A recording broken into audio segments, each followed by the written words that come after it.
One question for you, though, before we get into this. Is everything awesome? I don't know. Yeah.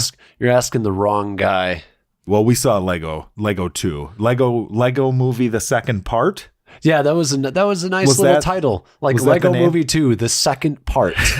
You got to tell us twice. Yeah. In the title. Yep. All right. Well, yeah, we saw that. We did.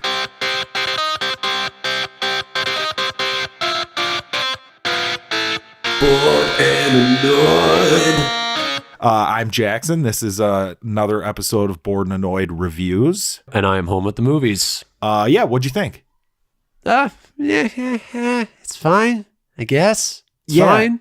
It's funny because I left the theater. I feel the same way. It was okay. Yeah. I left the theater kind of thinking to myself, like, this just turned, like, now this is not a good kids movie compared to its competition that we've seen over the last. Like, I even liked Wreck-It Ralph 2 probably better than this. I would agree. Yeah.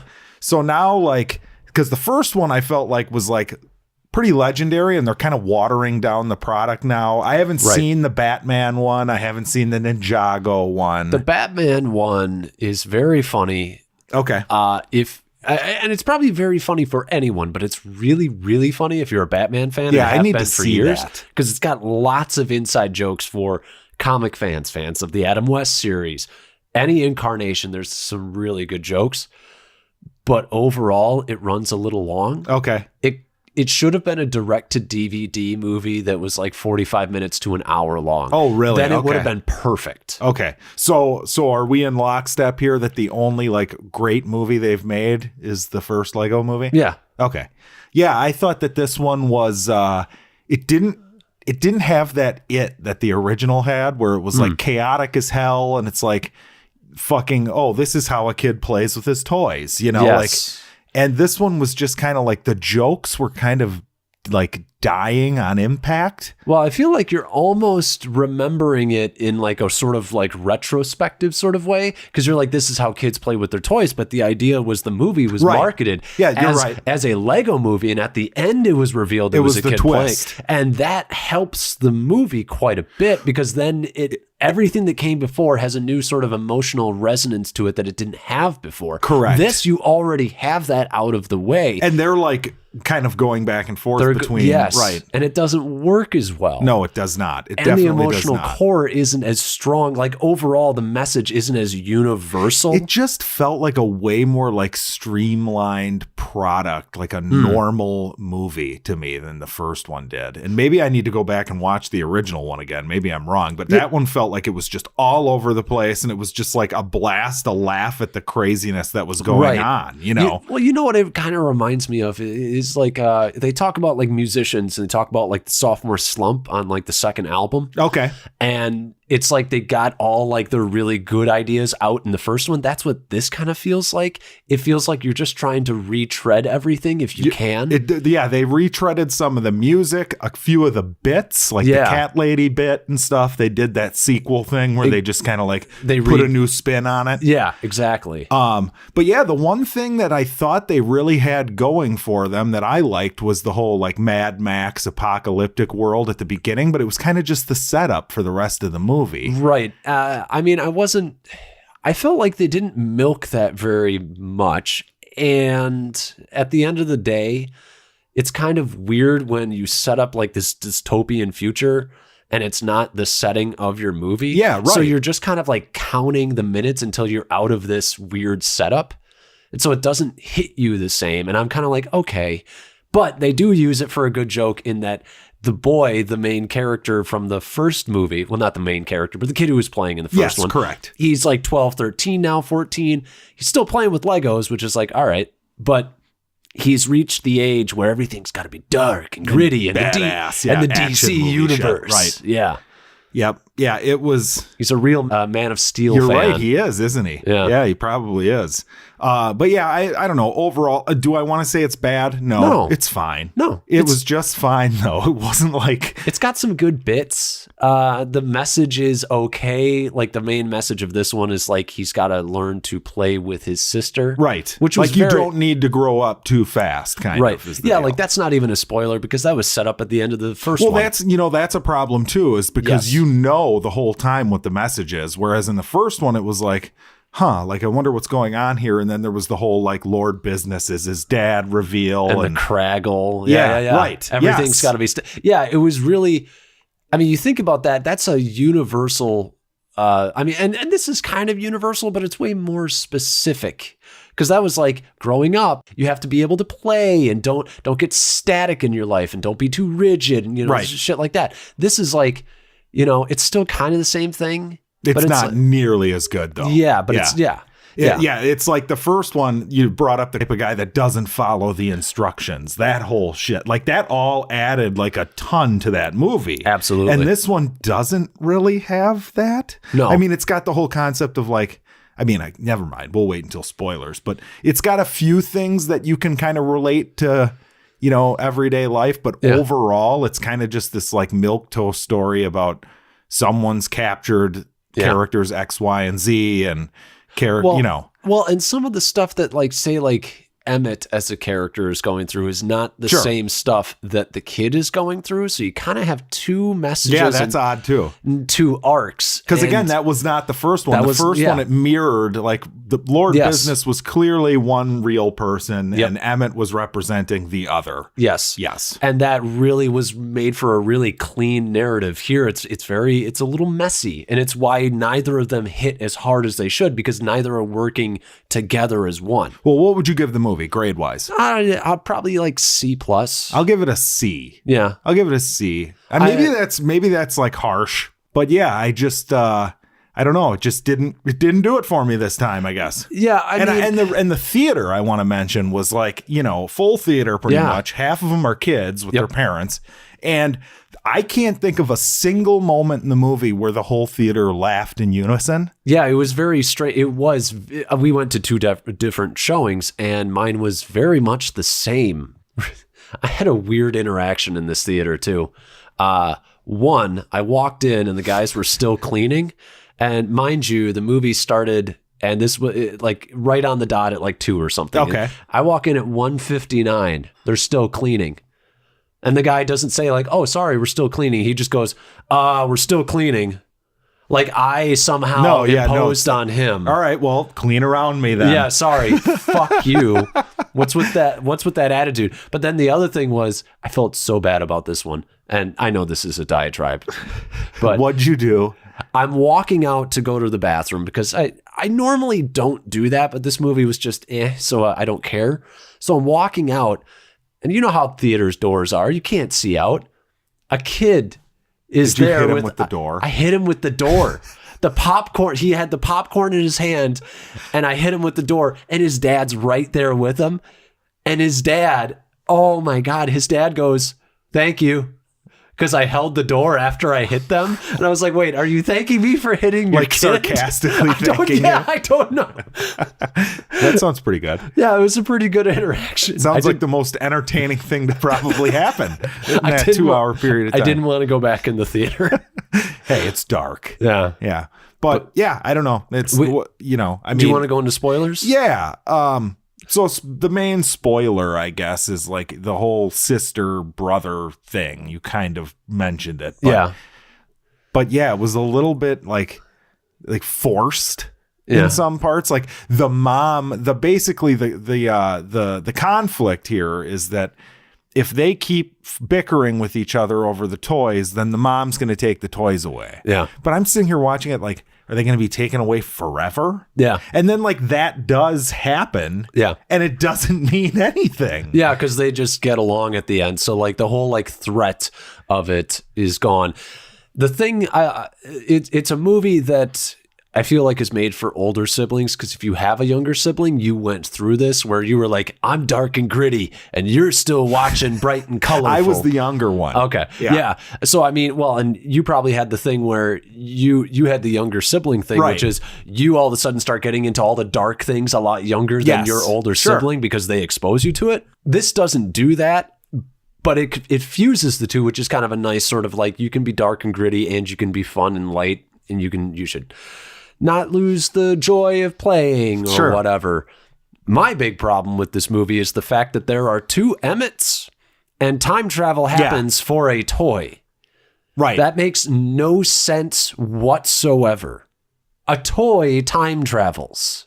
Yeah, so it no longer feels like this is the creation of the kid. Yeah. Now it has a life of its own. Yes. And it's happening like in the first one, you know, there was like a supernatural element where the toys had like they were sentient beings somehow as far as watching the movie. But in this one, there's the things that relate to the kids. Yeah. And then there's just the things that are just the Lego world and the kids are unaware of it. Yeah. Unless, and we talked about this before we started recording, unless this is all set up by the kid and there is no time travel. Yeah. And there's just two Emmett figures that the kid has played with.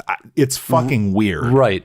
Which is like, if there's two Emmett figures, then there was a huge missed opportunity for the fact that like Emmett is one of many Emmets. And like, you're not special. And the whole, like, I'm the special, like you could have really tied it in with the theme of the first one if that was the case, but they didn't. And then they also set up the idea of like, wait, so the kid just let this old Emmett stay under the dishwasher, not dishwasher, but the washer. That's not meant to be something, and this is not what I think. But unless that's not meant to be something that you're literally seeing, but it's just like a figment of the kid's story, like a part of his story, his imagination. But that doesn't really work either. It doesn't really work. But yeah, the plot basically is that at some point Emmett got lost under the dryer, and he like fought his way out over years of time. And he found like the Back to the Future toy, or he combined a bunch of different time travel toys. Using. Right. I mean, there's some decent bits in there. I mean, you know, whatever Skynet's been using for years, that's pretty good. That's decent. Yeah, but I mean, that's just like a throwaway line. You know what I'm saying? There like, it doesn't fit with the rest of the Like, you know, we've talked about with like Deadpool 2. Yeah. Like, you can't just like throw a bunch of references in. Yes. You know what I'm saying? That's not a joke. Yes. You know, I don't like, well, I mean, I just don't like the whole, like, he time traveled thing, because it just makes no sense. So what was the deal again? He time traveled back to teach Emmett to be a badass. Yes. So he could be alone. He could be like him. He could be alone. And this is where like the toys having a separate arc than the human humans, characters, comes in where Emmett is having the arc of like, he wants to be a badass and he wants to fit with the times, and he's not feeling like he's enough for whatever wild style. Yep. Yeah. And so he's got to become tough and badass and lonery. and that's kind of good, because like for a guy like that, he would feel like that, especially in the world that we have in our real society. Sure. A guy who's that playful will feel like they're lesser than. Yeah. But then it's like they introduce this whole like, oh, but then if you do that, you end up alone and you don't care about any, and you end up bitter and alone. And you're like, okay, that's also true. But that's not what the kid's going through. And so like that's introduced way at the end.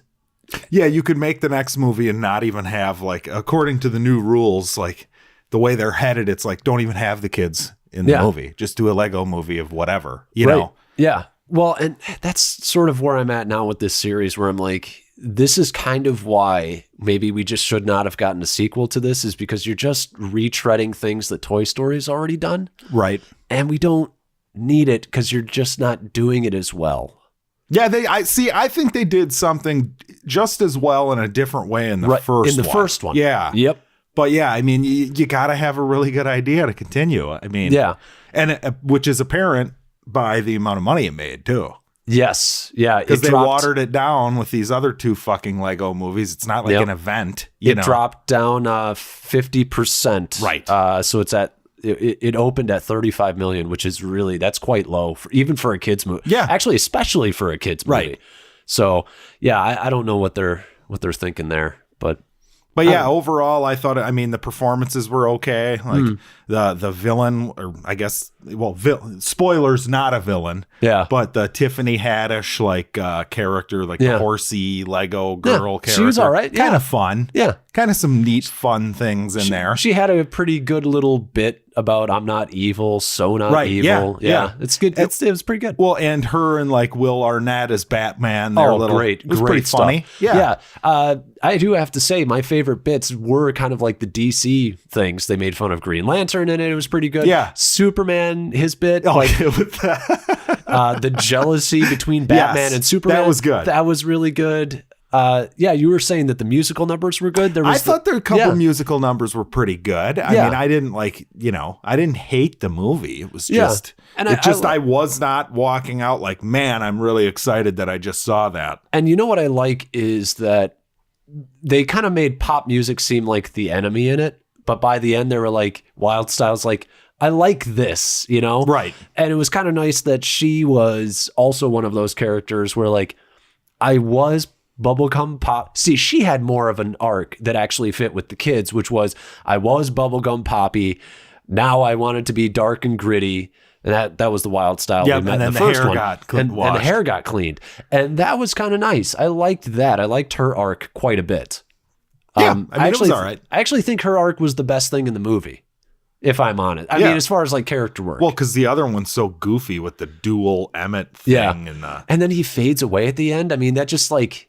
Yeah, what is that? Did he get thrown in the garbage? Like, what happened with that? How are you going to explain that to... See, that's why you just know it's real time travel, I think. Because it's like, yeah, how do you explain that? And how do you explain that to your 8-year-old kid who's watching this with you? Well, they just don't give a shit. It's just time travel. They're not thinking beyond, Yeah, that's true. I don't know. It was... But yeah, the first one, way better. Way better. The Lord Business Will Ferrell thing at the end, it actually tugs at your heartstrings quite a bit. This one, I had no moments that did that really. Nope. I mean, it tried.